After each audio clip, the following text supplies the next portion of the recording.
Hello friends, जय हिंद to all of you in my YouTube channel Ujan study 99। स्वागत करता हूं मैं आपको अपने यूट्यूब चैनल उजान स्टडी 99 में। जैसा कि आप सभी जानते हैं कि मैं एयरफोर्स, नेवी, एनडीए, आईसीजी से रिलेटेड मैथमेटिक्स का कोर्स शुरू किया हूं। इससे पहले मेरे 2 वीडियो हैं जिसमें मैंने रणनीति को बताया है कि हम कैसे सक्सेस को प्राप्त कर सकते हैं। उस क्षेत्र में क्या पूछता है, कैसे पूछता है, कितने मार्क्स का पूछता है। तो बाबू, सबसे पहले किसी चीज में अगर सफलता चाहिए तो हमको एक रणनीति बना के रखना चाहिए, क्योंकि एक विदाउट रणनीति के हम कुछ नहीं कर सकते हैं। कहीं जाना भी है तो उसके लिए हमें प्लान बनाना पड़ता है कि यहाँ जाना है, ऐसे जाना है, ये करना है, वो करना है। तो उस सभी क्षेत्रों में हम अपने आप को पहले एब्जॉर्ब करते हैं कि करना क्या है। अगर हमें कहीं जाना भी होता है तो सबसे पहले हम टिकट लेते हैं कि नहीं लेते हैं। अगर आप जाएंगे प्लेटफॉर्म पे और कहेंगे सर टिकट दीजिए हमको ट्रेन का, तो क्या बोलेगा बंदा? पूछेगा कि आपको टिकट कहाँ का चाहिए। आप कुछ नहीं बोलेंगे तो आपको दे देगा प्लेटफॉर्म का टिकट। कह लीजिए प्लेटफॉर्म का टिकट, पहले प्लेटफॉर्म पे बैठिए और डिसाइड कीजिए कि हमें जाना कहाँ है, इंडिया के किस कोना में जाना है आपको। तो बात वही होता है, सबसे पहले हमें रणनीति बनाना होता है। तो हम आपसे वादा करता हूँ कि अगर आप वो दोनों वीडियो देख लेंगे तो शायद ही आपको दिक्कत होगा रणनीति में ये करना क्या है, कितने मार्क्स का क्वेश्चन आता है। और इस वीडियो से पहले आप उस वीडियो को देखने का प्रयास कीजिएगा, क्योंकि इस वीडियो में मैंने मैथमेटिक्स कोर्स की शुरुआत किया हूँ शुरू से, जिसमें हमारा सबसे पहला यूनिट है सेट थ्योरी। मैथ का जो सबसे पहला यूनिट है उसका नाम है सेट थ्योरी। ध्यान दीजिए, हमारे सभी जितने भी डिफेंस के एग्जाम है उसमें जो क्वेश्चन आता है, मान लीजिए कि अगर 1 मार्क्स का क्वेश्चन है तो उसके लिए टाइम जो होता है ना बाबू, वो 1 मिनट से भी कम होता है। 1 minute is less than 1 minute से भी कम होता है। 25 क्वेश्चन को 20 मिनट में करना होता है। तो किस रफ्तार से हम करेंगे ताकि वो हर क्वेश्चन का सोल्यूशन हम सही तरीका से कर पाएं। उसके लिए एक सही माइंडसेट की आवश्यकता होती है, माइंड वॉश की आवश्यकता होती है। पहले तो आज के हर लड़कों में माइंड में कचरा सा भरा हुआ होता है, पहले उससे निकाले और माइंड को सेट कीजिए कि हमें कब और क्या करना है और कैसे करना है। उस चीज पर अपने प्रोग्राम को बनाइए, तब अपने सक्सेस को प्राप्त कर पाएंगे। क्योंकि ध्यान दीजिए, ये तभी हो सकता है जब अपने आप माइंड पर ध्यान देंगे, क्योंकि ये माइंड का काम है और हमारी माइंड में लगभग 1 मिलियन सूचनाएं संचित करने की क्षमता होती है। अगर जीके थोड़ा सा पढ़े होंगे तो आपको मालूम होगा। तो ये मत समझिए कितना पढ़ लेंगे तो क्या हो जाएगा, जितना पढ़ेंगे उतना बढ़ेंगे और उतनी आपकी माइंड की जो शटल पावर है उतनी इंटेलिजेंट होगी और बढ़ेगी। तो ध्यान दीजिएगा, देखते हैं ना कि हमारे जितने भी महाभारत देखे होंगे आप या रामायण देखे होंगे, उसमें क्या होता है, कभी कभी राक्षस होता है ना, वो भी देवता का रूप लेके किसी के सामने प्रकट हो जाता है। हाँ, लेकिन जिसकी दिव्य शक्ति अच्छी होती है, जैसे ऋषि मुनि होते हैं, उसको देखकर पहचान लेते हैं कि नहीं या राक्षस कुल से आया है या देवता कुल से आया है। तो उसी प्रकार हम लोग अपनी पढ़ाई में अपने इंटेलिजेंट को, अपने माइंड को इतना सेट कर दे कि क्वेश्चन किसी भी रूप में आए उसको देखकर समझ जाए कि किस रूप में आया है और उसका सोल्यूशन जल्दी से जल्दी कर पाए। आशा करता हूँ ये बातें आपको अच्छी लगी होगी। ध्यान दीजिए, हम आगे अब बात करते हैं अपने यूनिट पर जिसका नाम है सेट थ्योरी। मैथमेटिक्स का ये ब्रांच है। सबसे पहले हम बात करें कि सेट क्या होता है। समझिए, सुपरिभाषित वस्तुओं के संग्रह को समुच्चय कहते हैं। सुपरिभाषित वस्तुओं के संग्रह को समुच्चय कहते हैं। इसमें सुपरिभाषित शब्द का मतलब क्या होता है, थोड़ा डिफाइन कर दीजिए। यस, जिसको हम अच्छी तरीका से परिभाषित कर सकते हैं उसको कहते हैं सुपरिभाषित। जैसे ध्यान दीजिए, इसका डेफिनेशन क्या होता है। इसका डेफिनेशन आता है कि वेल डिफाइंड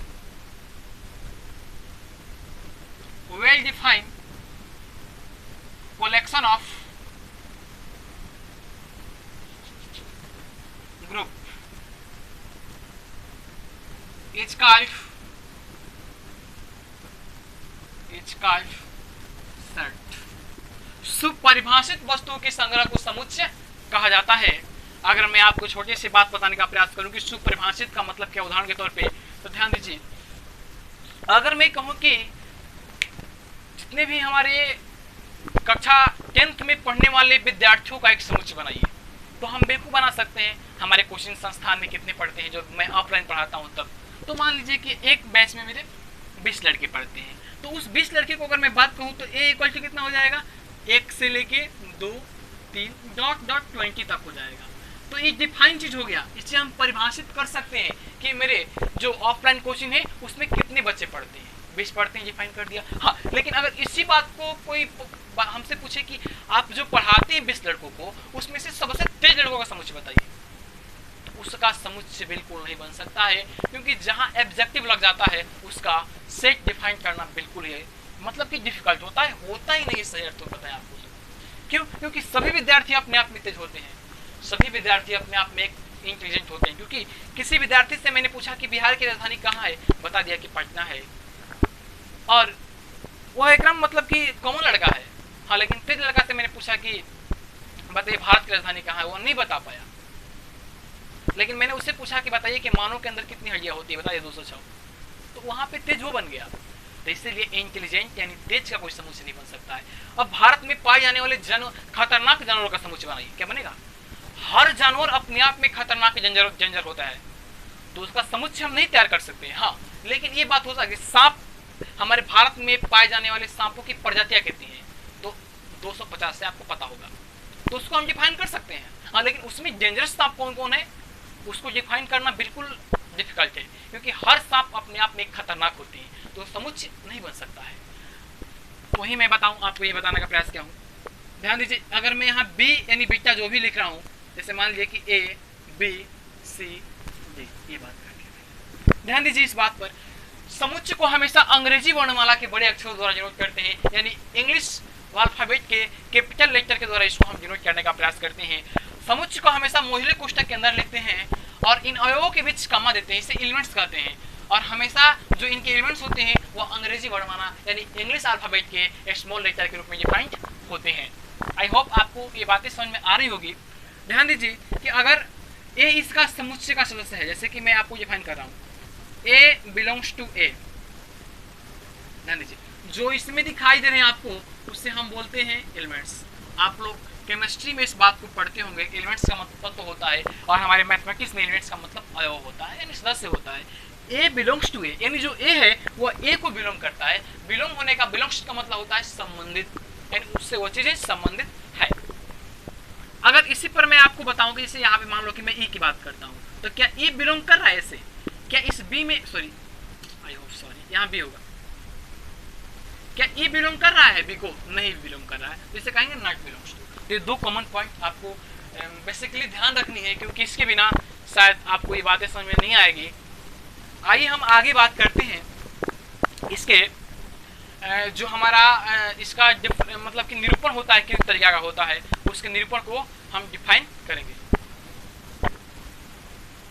हाँ फ्रेंड्स, देखिए मैं आपको बता रहा हूँ, निरूपण तो आपको बताऊंगा, लेकिन निरूपण से पहले भी कुछ इंपॉर्टेंट बातें होती है जिसे हमें सीखना बहुत जरूरी है। ध्यान दीजिए, मैं लिखा हूँ सम इंपॉर्टेंट पॉइंट। कहीं एन मिल जाए आपको इस सेट थ्योरी में, तो पूरे सेट थ्योरी में, इस पूरे सेट थ्योरी के ब्रह्मांड में अगर आपको कहीं एन मिल जाए, तो एन का मतलब क्या होता है? नेचुरल नंबर, यानी प्राकृतिक संख्याएं। प्राकृतिक संख्या किसे कहते हैं? जो संख्याएं एक से शुरू होकर लगातार चलती है उसे प्राकृतिक संख्या कहते हैं। डब्ल्यू का मतलब होता है होल नंबर, होल का मतलब होता है पूर्ण संख्या। जो संख्याएं जीरो से शुरू होकर लगातार चलती है उसे पूर्ण संख्या कहते हैं। प्राइम नंबर मतलब अभाज्य संख्या, पी जहां आपको दिखा है प्राइम नंबर मतलब अभाज्य संख्या, जो संख्याएं एक और अपने आप को छोड़कर किसी अन्य से विभाजित नहीं होती है। जेड और आई का मतलब होता है इंटीजर नंबर, यानी इसका होता है मतलब पूर्णांक संख्या। ध्यान दीजिए, पूर्णांक संख्या एक बहुत मायने रखता है। धनात्मक एवं ऋणात्मक संख्याओं के संग्रह को पूर्णांक संख्या कहते हैं। आप देखते हो कि अगर मान लीजिए कि जीरो है, तो जीरो के इधर -1 -2 -3 और जीरो के उधर 1 2 3 प्लस में होता है। तो जो हमारा निगेटिव होता है इधर, उसको कहते हैं हम नेगेटिव इंटीजर, यानी ऋणात्मक पूर्णांक। और उधर जो पॉजिटिव होता है उसे कहते हैं हम पॉजिटिव इंटीजर नंबर, यानी धनात्मक पूर्णांक संख्या। और जो जीरो होता है वो निगेटिव भी होता है, पॉजिटिव भी होता है, यानी वह उसे निगेटिव इंटीजर भी बोल सकते हैं, पॉजिटिव इंटीजर भी बोल सकते हैं। लेकिन हमारी मैथ की भाषा में जो शून्य होता है, जो जीरो होता है, उसे पॉजिटिव मान के चला जाता है। ये हो गया। उसके बाद अगर कहीं आपको क्यू मिल जाए तो उसे रेशनल नंबर समझिएगा। रेशनल नंबर का हिंदी होता है परिमेय संख्या। वे सारी संख्याएं जिन्हें p बाई क्यू के रूप में लिखा जा सकता है, जहां p और q पूर्णांक होता है, क्योंकि ये एक संख्या ब्रांच का अलग सेक्टर है, इसलिए हर चीज को हम बढ़िया से डिफाइन नहीं कर पाएंगे। हाँ, इतना समझिए कि q का मतलब क्या होता है। आप पढ़े होंगे 10 क्लास में बिल्कुल। जैसे आपको पता है ना कि √3 क्या है? √3 एक अपरिमेय संख्या है। क्यों? क्योंकि इसे p बाई क्यू के रूप में नहीं लिख सकते हैं भाई, इसे हम p बाई क्यू के रूप में लिख सकते हैं। देखो √3/1, p और q का मतलब क्या होता है? ओनली भिन्न होता है। चलो ये p बाई क्यू के रूप में हो गया। आपका डिफिनेशन कहता है कि q इक्वल टू नॉट 0। चलो यहाँ q 1 के बराबर है, तो फिर इसे हम परिमेय क्यों नहीं कर सकते हैं? तो सही तरीका से सबसे पहले आप इस डिफिनेशन को अपने माइंड में सेट कीजिए। वे सारी संख्याएं जिन्हें p बाई क्यू के रूप में लिख सकते हैं, जहां p और q पूर्णांक होता है तथा q equal to not zero, उसे परिमेय कहते हैं। यहाँ बताओ तो p और q में p पूर्णांक है, रूट में जो संख्या है कभी पूर्णांक संख्या बन सकती है क्या? उसे नंबर लाइन पे रूट 3 को दिखा सकते हैं directly? Impossible. That means root 3 is not integer number, that is called, या what understanding, root 3 is irrational number. अब आता है हमारा रियल नंबर। रियल नंबर किसे कहते हैं? वास्तविक संख्या। वे सारी संख्याएं जिनका वर्ग धनात्मक होता है उसे वास्तविक संख्या कहते हैं।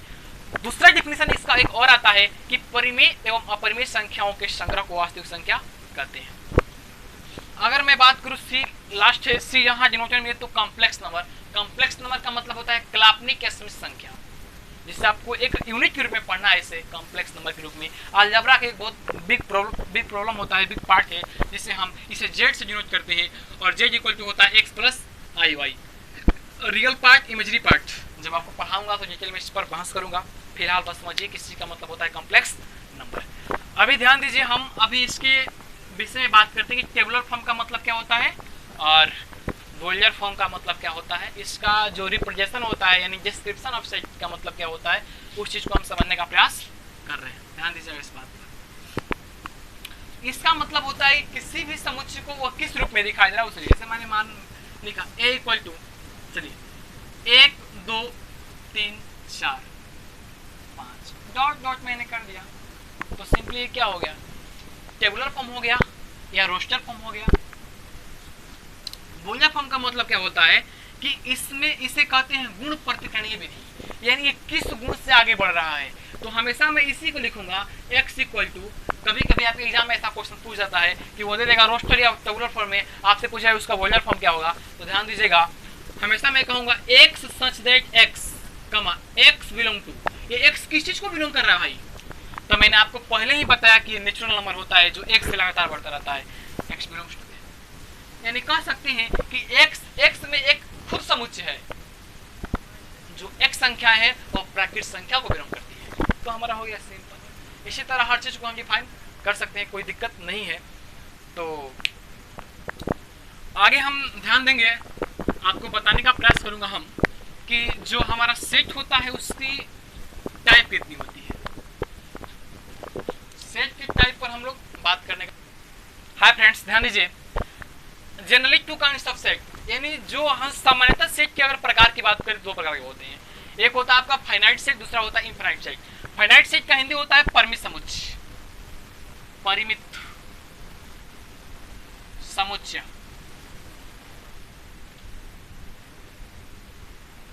और इनफाइनाइट का मतलब होता है अपरिमित समुच्चय।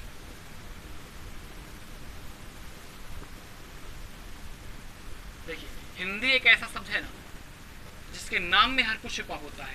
परिमित मतलब कह सकते हैं कि finite set, that set is called define of its elements, यानी जिनके हम संख्याओं को गिन सकते हैं, जिनके एलिमेंट्स को गिन सकते हैं, उसे कहेंगे हम फाइनाइट सेट। जैसे मैं कहा कि a इक्वल टू, मान लीजिए कोई सेट है 1 2 3 4 5, बंद कर दिए, तो इसमें कितने एलिमेंट्स है? सब बता सकते हैं कि 5 है, 1 2 3 1 2 3 4 5, तो हो गया। अगर इसी प्रकार मैं एक बी सेट को बात करता हूँ, जैसे मान लिया कि यहाँ पे ए है, बी है, सी है, डी है, ई है, एफ है, तो ये भी क्या होगा? फाइनाइट, क्योंकि इसमें एलिमेंट्स को हम काउंट कर सकते हैं। और जिस सेट के एलिमेंट्स को काउंट किया जा सकता है उसे फाइनाइट सेट बोला जाता है।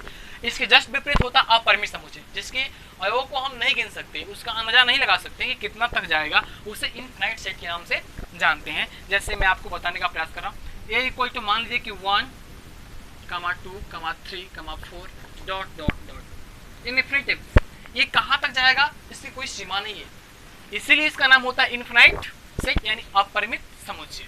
और ध्यान दीजिए, एक सबसे बड़ी बात आपको मैं बताने का प्रयास करूंगा। हमारे सब समुच्चय में एक सबसे बड़ी चीज क्या होता है? Cardinal number. कार्डिनल नंबर, किसी भी समुच्चय में अगर कार्डिनल नंबर की बात करता हूं तो क्या होता है? देखिए, कार्डिनल नंबर का डेफिनेशन क्या होता है? कह सकते हैं कि the number of a given set given set the number of a given the number of elements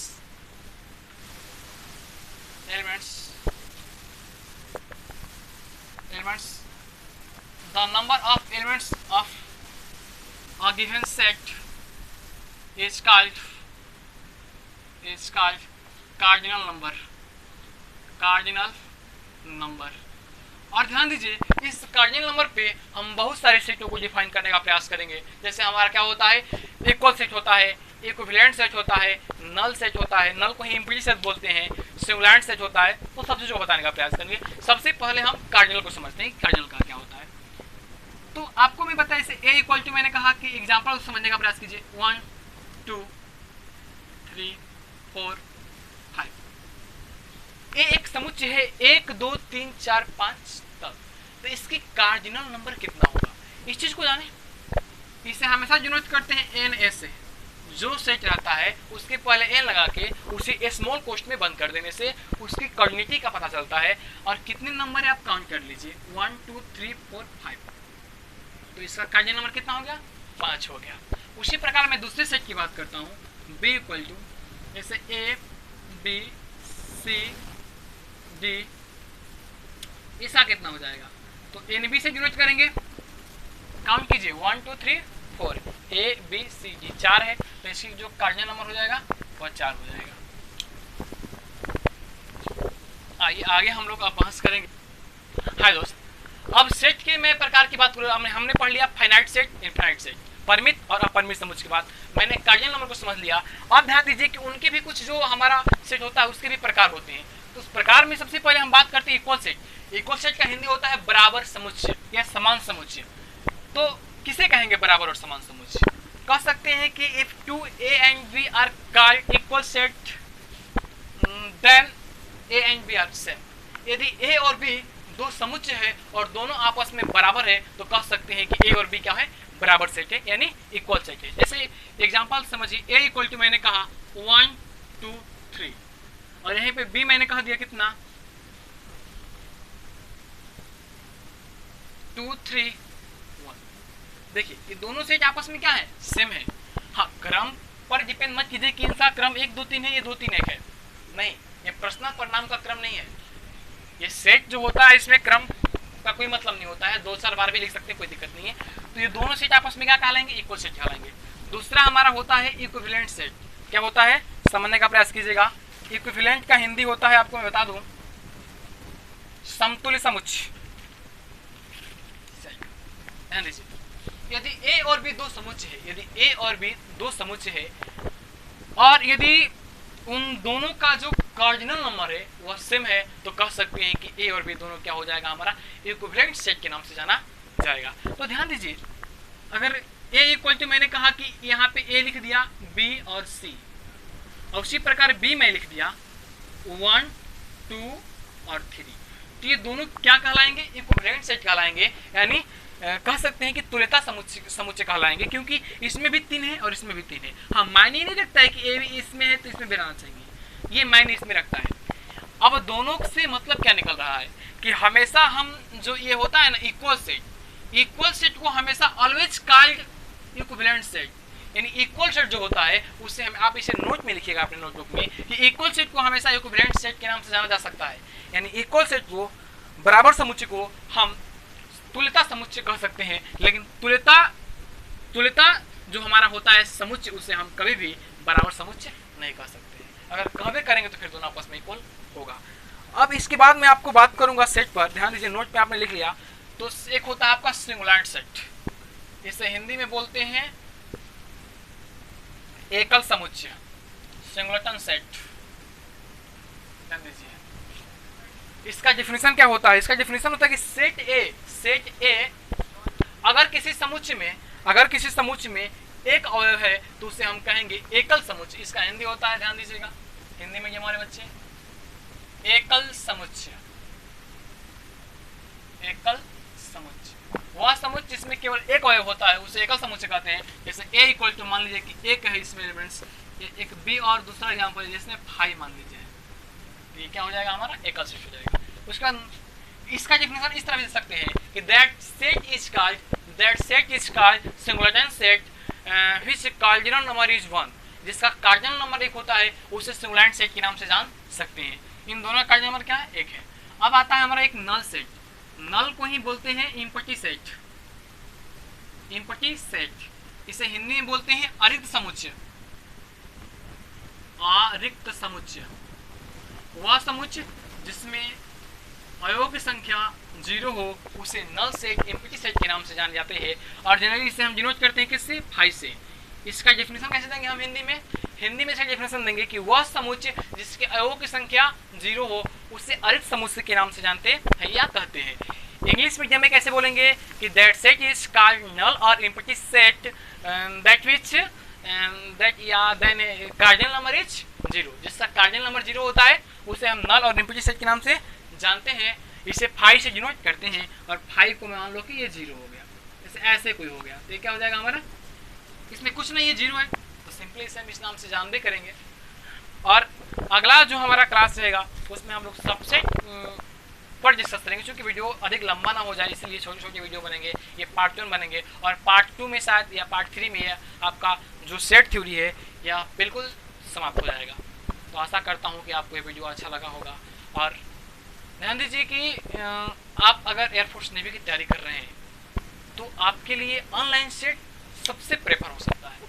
offline set मत बनाइए, हम यही सलाह देंगे, बिल्कुल उसको छूइए मत, क्योंकि उससे आपका टाइम इन्वेस्ट हो जाएगा। आप समझ नहीं पाएंगे कि हम कितने समय में कितने चीज़ को कर रहे हैं। और ऑनलाइन जो है प्लेटफॉर्म टेक्स्ट बुक या हुआ या आपका परीक्षा ऐप हुआ, मैं प्रेफर करूँगा आपको परीक्षा ऐप पर, क्योंकि मैंने परीक्षा ऐप को देखा और उस पर जो उसके सेट हैं एकदम सिंपल वैसे ही आते हैं जैसे एग्जाम हो जाते हैं। तो एयरफोर्स नेवी एनडीए आईसीजी के लिए आप सेट को परचेज कीजिए। और सेट को परचेज करते समय आपके लिए एक कूपन कोड आएगा और उस कूपन कोड को आप डालिएगा और कूपन कोड को डालते ही आपको 50% डिस्काउंट मिल जाएगा। उस कूपन कोड का नाम मैं आपको बता दे रहा हूँ, ध्यान दीजिएगा। उस कूपन कोड का नाम है उड़ान 50। इतना लिखेंगे कूपन कोड में आपको 50% डिस्काउंट मिलेगा। यानी 100 रुपये की वस्तु जो है वो आपको 50 रुपये में दी जाएगी। तो ये बात हुआ, बिल्कुल प्रेफर कीजिए। ऑनलाइन प्रैक्टिस सेट मारिए एकदम बढ़िया से और अपने आप को इंक्रीज करने का प्रयास कीजिए। और आगे मैं आपको वीडियो लेकर आऊँगा सेकंड पार्ट में। Thanks for watching this my video.